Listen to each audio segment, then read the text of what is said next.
ఎన్నికల పొత్తు వికసిస్తుంది. టీడీపీ జనసేన కూటమితో జట్టు కట్టేందుకు బీజేపీ సిద్ధమైంది.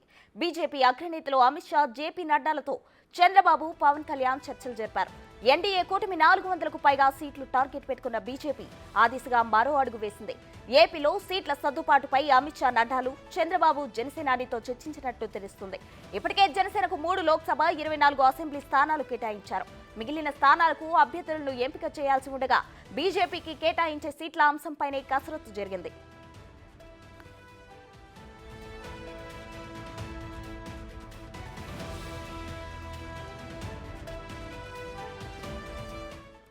ఈ రోజు మరోసారి బీజేపీ పెద్దలతో చంద్రబాబు, పవన్ భేటీ కానున్నారు. టీడీపీ ఎన్డీఏలోకి చేరడం ఖాయమైందని, సీట్ల లెక్కలు తేలితే అధికారిక ప్రకటన వెలువడే అవకాశం ఉంది. ఫిబ్రవరి 7న కూడా ఢిల్లీలో అమిత్ షా, జేపీ నడ్డాలతో చంద్రబాబు ఓ చర్చలు జరిపారు.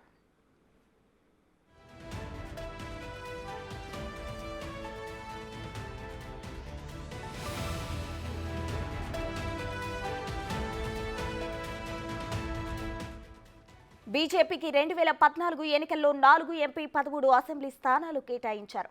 ఇప్పుడు ఆ పార్టీ 7 లోక్సభ, 10 అసెంబ్లీ స్థానాలు కోరుతున్నట్లు ప్రచారం జరుగుతోంది. ప్రస్తుతం కూటమిలో జనసేన కూడా ఉంది. ఇప్పటికే ఆ పార్టీకి 3 లోక్సభ, 24 అసెంబ్లీ స్థానాలు కేటాయించింది. దీంతో బీజేపీ అడిగినన్ని సీట్లు సర్దుబాటు చేయడం సాధ్యం కాదన్న వాదన వినిపిస్తోంది.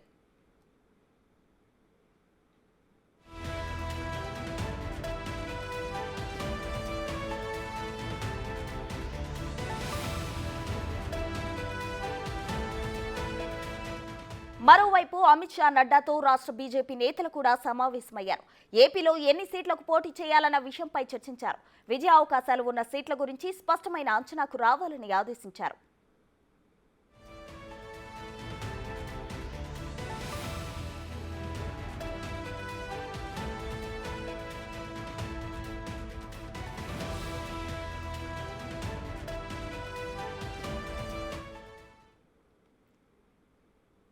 ఏపీ రాజకీయాల్లో పొత్తులకు సంబంధించి టీడీపీ, జనసేన అలాగే బీజేపీకి మధ్య ఒప్పందం కుదిరింది. దీనికి సంబంధించిన పూర్తి అప్డేట్స్ మా ప్రతినిధి శివ అందిస్తారు. శివ, చెప్పండి, ఏపీలో రాజకీయాలు ప్రస్తుతం పొత్తులో ఒప్పందం అయితే కుదిరినట్లు తెలుస్తుంది. బీజేపీకి ఎన్ని సీట్లు ఆశిస్తున్నారు, ఎన్ని సీట్లు కేటాయించే అవకాశాలు ఉన్నాయి? ప్రస్తుతం దాదాపు ఇద్దరి మధ్య, అంటే ఇటు జనసేన, టీడీపీ, బీజేపీ ముగ్గురి మధ్య పొత్తులకు సంబంధించి కీలక నిర్ణయం అయితే తీసుకున్నారు. పొత్తులు అలాగే ఎన్డీఏలో చేరికపై, చంద్రబాబు ఎన్డీఏలో చేరికపై ఒప్పందం కుదిరినట్లుగా తెలుస్తుంది. ఇక సీట్ల సర్దుబాటుపై కూడా రాత్రి గంటన్నర పాటు అమిత్ షా, జేపీ నడ్డాలతో చంద్రబాబు, పవన్ కళ్యాణ్ సమావేశమయ్యారు. ఈ సమావేశంలో పొత్తులపై అలాగే చంద్రబాబు ఎన్డీఏ చేరికపై ఒప్పందం కుదిరింది. కానీ సీట్ల సర్దుబాటుపై మాత్రం ఇద్దరి మధ్య చర్చలు అనేవి ఒక కొలిక్ అనేది రానట్లుగా తెలుస్తోంది. అంటే ఇటు గతంలో ఏదైతే 2014లో ఏ విధంగా అయితే సీట్లు కేటాయించారో దానికన్నా లోక్సభ స్థానాలు ఎక్కువ ఇవ్వాలనేది ప్రధానంగా చంద్రబాబు ముందు అమిత్ షా అలాగే జేపీ నడ్డా ప్రతిపాదన ఉంచినట్టు తెలుస్తోంది. కానీ గెలిచే సీట్లు మాత్రమే తీసుకోండి, గెలవని సీట్లు తీసుకోవడం వల్ల ప్రత్యర్థి పార్టీకి లాభం చేకూరే అవకాశం ఉంది, కాబట్టి మనకు నష్టం చేకూరే అవకాశం ఉంది, మన అభ్యర్థి కూడా నష్టపోతారు, ఆ సీటు లాస్ అయ్యే అవకాశం ఉందంటూ కూడా చంద్రబాబు వారికి చెప్పినట్టుగా తెలుస్తోంది. కానీ వారు రానున్న లోక్సభ ఎన్నికల్లో మొత్తం బీజేపీ 370 టార్గెట్గా పెట్టుకుంది. మిత్రపక్షాలతో కలిపి 400 సీట్లు క్రాస్ అవ్వాలనే ఉద్దేశంతో వారందరూ కూడా మిత్రపక్షాలందరూ కూడా దగ్గరికి తీసుకొస్తున్నారు. దానిలో భాగంగానే బీజేపీ సింగిల్గానే 370 సీట్లను పోటీ సాధించాలి అనేది ప్రధానంగా వారు నిర్ణయించుకున్నారు. దానిలో భాగంగానే ఈ సీట్ల సర్దుబాటుపై ప్రధానంగా వారు దాదాపు 10 సీట్లను అడిగినట్లుగా కూడా తెలుస్తోంది. కానీ ఇటు టీడీపీ మాత్రం 4 స్థానాలను ఇచ్చేందుకు అంగీకరించింది, 6 అసెంబ్లీ స్థానాలను ఇచ్చేందుకు కూడా అంగీకరించినట్లుగా కూడా తెలుస్తోంది. కానీ ఇటు టీడీపీ, జనసేన, బీజేపీ ముగ్గురు కూడా కలిసి పోటీ చేయడం వల్ల లాభం చేకూరుతుంది అనేది మొదటి నుంచి కూడా పవన్ కళ్యాణ్ చెబుతున్నారు. దానిలో భాగంగానే ఇక్కడ ఈ భేటీ అనేది నిన్న జరిగిన పరిస్థితి ఉంది. ఈరోజు మరొకసారి సమావేశం అవుతారని అంటున్నప్పటికీ కూడా చంద్రబాబుకు ఆయన ఫ్లైట్ టైమింగ్స్ మాత్రం 11:50కి అశోక రోడ్డు, మనం ఏదైతే అశోక రోడ్డు ఉన్నామో గల్లాజేది నివాసం, ఇక్కడ నుంచి బయలుదేరి వెళ్తారు. తర్వాత 2:30కి హైదరాబాద్ చేరుకుంటారనేది ప్రధానంగా ఉన్న టైం షెడ్యూల్ని బట్టి ఉంది. కానీ ఇప్పటివరకు కూడా చంద్రబాబు ఇక్కడ నుంచి బయలుదేరిన పరిస్థితి కనిపించడం లేదు. ఇంకా చంద్రబాబు గల్లాజయదేవ్ నివాసంలోనున్నారు. అయితే ఇటు ప్రధానంగా చూసుకుంటే కనుక మొత్తం ఇప్పటి వరకు ఇటు జనసేన, టీడీపీకి సంబంధించి 118 స్థానాలకు సంబంధించి, అంటే ఇటు జనసేనకి 24 అసెంబ్లీ, 3 లోక్సభ స్థానాలను కేటాయించారు.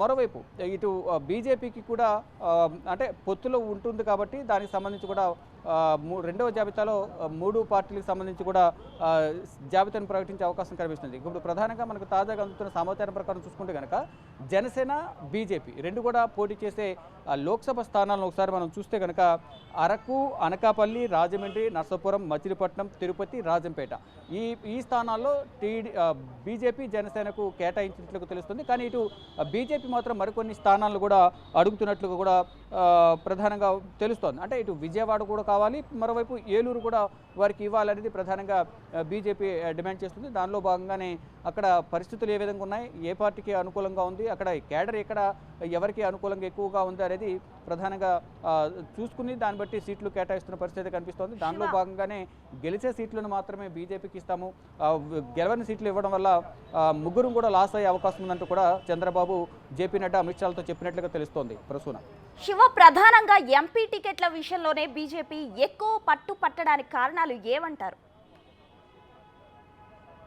అంటే వాళ్ళ టార్గెట్ ఒకటే ప్రస్తున్న ఓన్లీ సింగిల్గా 370 సీట్లు అనేది గెలవాలనేది వాళ్ళు టార్గెట్గా పెట్టుకున్నారు. దానిలో భాగంగానే అత్యధిక సీట్లు అంటే ఇప్పుడు ఎన్డీఏలో చేరడం ఒకటైతే చంద్రబాబు ఇతర పార్టీలకు సంబంధించి కూడా గతంలో ఏదైతే ఎన్డీఏ కూటమిలో మిత్రపక్షాలు ఎవరైతే ఉన్నారో గత కొంతకాలంగా ఎవరైతే దూరంగా ఉన్నారో వారందరినీ కూడా మళ్ళా దగ్గరికి తీసుకొచ్చే ప్రయత్నాలు కొనసాగుతున్నాయి. దానిలో భాగంగానే ఈరోజు కూడా ఒరిస్సా ముఖ్యమంత్రి నవీన్ పట్నాయక్ కూడా అనౌన్స్మెంట్ చేశారు. అంటే అధికారికంగా ప్రకటన చేయాల్సి ఉంది.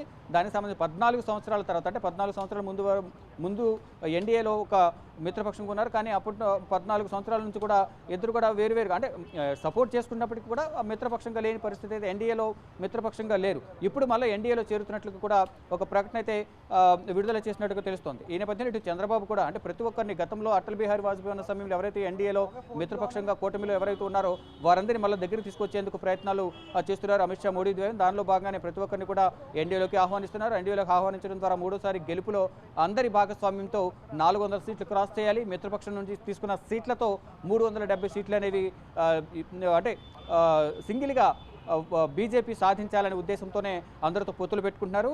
ఎక్కువగా అంటే అసెంబ్లీ సీట్లను డిమాండ్ చేయనప్పటికీ ఎక్కువగా లోక్సభ స్థానాలని ప్రతి రాష్ట్రంలో కూడా డిమాండ్ చేస్తున్నారు. దానిలో భాగంగానే ఇక్కడ ఏపీలో కూడా 10 పార్లమెంట్ స్థానాలను వారు అడుగుతున్నారు. కానీ ఇటు టీడీపీ మాత్రం 4 పార్లమెంట్ స్థానాలు ఇస్తానంటుంది. కానీ ఇద్దరి మధ్య సయోధ్య మ్యాక్సిమం 6-7 స్థానాల మధ్య కుదిరే ఛాన్సెస్ ఉన్నట్లు కూడా తెలుస్తుంది. 6 నుంచి 7 పార్లమెంట్ అలాగే 8 నుంచి 10 అసెంబ్లీ స్థానాలను కేటాయించే అవకాశం ఉందంటూ కూడా సమాచారం అయితే అందుతోంది. కానీ ఇప్పుడు ఈరోజు మరొకసారి భేటీ అవుతారు చంద్రబాబు, పవన్ కళ్యాణ్, జేపీ నడ్డా, అమిత్ షాతో అని చెప్తున్నప్పటికీ కూడా ఇక్కడున్న షెడ్యూల్ ప్రకారం చూసుకుంటే ఇక్కడ మధ్యాహ్నం 1 గంటకే చంద్రబాబు ఫ్లైట్ ఉన్న పరిస్థితి ఉంది షెడ్యూల్లో. తర్వాత హైదరాబాద్ చేరుకుని మళ్ళీ తర్వాత అక్కడ చంద్రబాబు, పవన్ కళ్యాణ్ కూడా భేటీ అయ్యే అవకాశాలు అయితే ప్రధానంగా కనిపిస్తున్నాయి. కానీ ఇటు పురంధేశ్వరిని కూడా అందుబాటులో ఉండమని చెప్పినప్పటికీ ముందు అందుబాటులో ఉందని చెప్పారు. కానీ మళ్ళీ తర్వాత అవసరం లేదని చెప్పిన నేపథ్యంలో పురంధేశ్వరి కూడా ఉదయం 10 గంటలకు ఢిల్లీ నుంచి హైదరాబాద్ బయలుదేరినట్టు కూడా తెలుస్తోంది. ప్రసూన శివ, మీరన్నట్లు మరో దఫా చర్చ అనంతరం పొత్తులపై ఇవాళ బీజేపీ నాయకత్వం అధికారికంగా ప్రకటన చేసే అవకాశం ఉందంటారా? రైట్ ప్రస్తుతం పొత్తులకు సంబంధించి ఎన్డీఏలో చేరుకునే సంబంధించి మాత్రం ఇద్దరి మధ్య ఒక ఒప్పందం అయితే రాత్రే కుదిరింది. రాత్రి జరిగిన ఏదైతే 1.5 అవర్ ఏదో గంటన్నర ఏదైతే చర్చ అయితే జరిగిందో ఆ చర్చలోనే చంద్రబాబు ఎన్డీఏలో చేరేందుకు సుముఖత వ్యక్తం చేశారు. ఇక పొత్తులపై కూడా ఒప్పందం కుదిరింది. అంటే పొత్తులపై ఎప్పుడో ఒప్పందం కుదిరింది. కానీ సీట్ల సర్దుబాటు ఏమవుతున్నామే గత కొంతకాలంగా కూడా ఇద్దరి మధ్య చర్చలు జరుగుతున్నాయి.